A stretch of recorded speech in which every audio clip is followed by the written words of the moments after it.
To start off, you can check the back of Tower 2 with this tricky angle, and you're so far back that it's very difficult for the tower player to see you, but you can see him.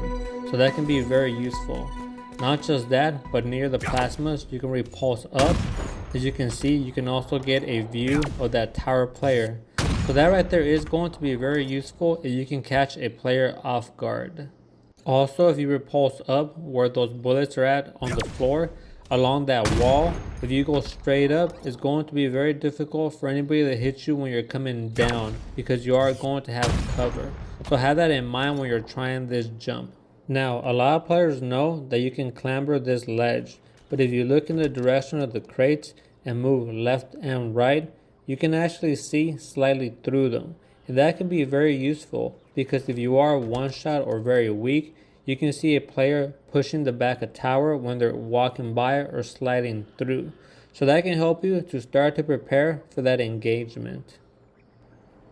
And it also works both ways. If you're underneath the tower near the nades, you can look in the direction of the crates.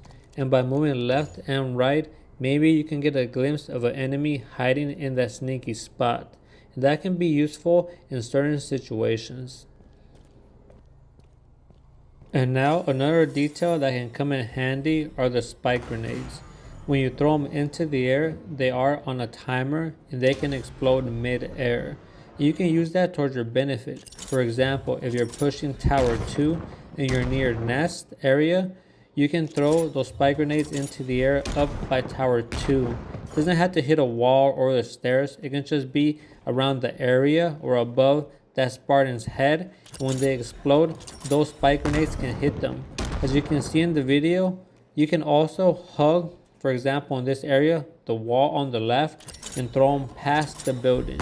So if that Spartan is hiding near the box, near the window for tower 2, you can also hit them, and I've done that many times before. And you can do the same idea when you're up on tower 2 and you're playing for that OS. You happen to be the sniper, and for example you happen to get de-scoped or even turned to one shot, then you can back down and shoot those spike grenades above the OS.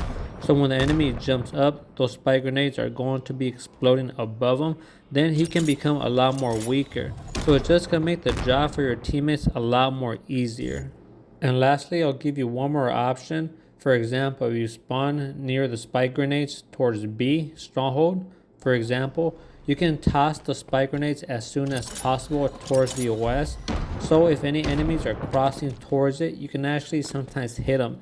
And at times I have hit even 2 or 3 guys when they're crossing over. So it can be very beneficial for you to use them in that way.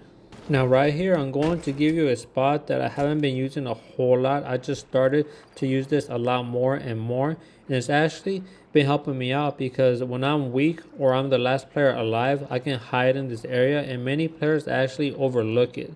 So that can be for some easy kills or just flipping the map. So make sure you're using this spot because you can actually hide pretty far back, almost to the ledge where it looks like you're going to fall, but you don't.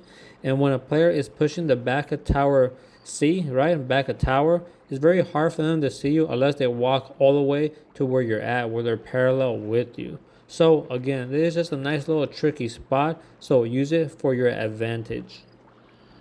Next, let's move over to recharge. I'm going to show you a nice little jump I like to do from time to time.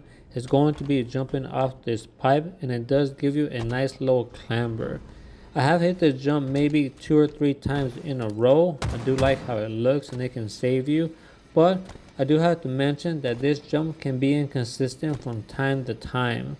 So it can start to frustrate you when the game doesn't give you that ledge. But just know it's very important to know all the options because you never know when you might need it and it might save you. So just keep practicing it and save it as a backup plan.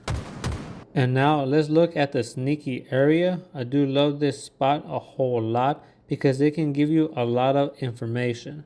For example, if you look at the vent to the left that points in the direction of pit, you can actually walk up to it. But sometimes you can fall off, so you can do a little jump to get into this spot without risking falling down.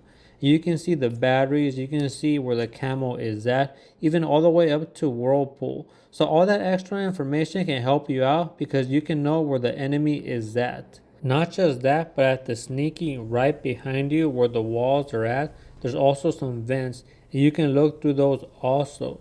It actually gives you a nice sightline towards the stairs, the orange stairs, when somebody's walking down, and that can be vital information if the game is real close.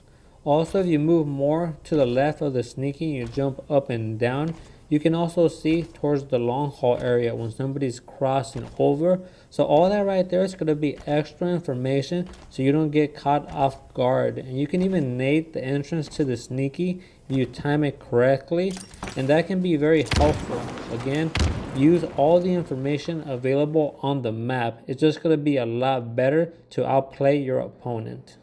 And also use it when you're coming down the orange stairs. If someone can see you coming down, you can also see if there's somebody hiding in the sneaky. As you can tell, you just gotta shift your Spartan left and right to get different angles, or even also jump up and down to get a clearer view. Or just as easy as when you're walking by, just take a little glance just to see if you see somebody in there. Again, the information goes both ways. They can see you and you can see them. So use all of it. All of it's going to help you out when you're out there playing. And also don't forget to zoom in. It can help you spot an enemy a lot more easier. So that's gonna do it for this video, and if you got something out of it, please like and sub. It does help me out a whole lot. I am a smaller channel, so every little bit goes a long way. We'll be back next time with more. Until then, peace and much love.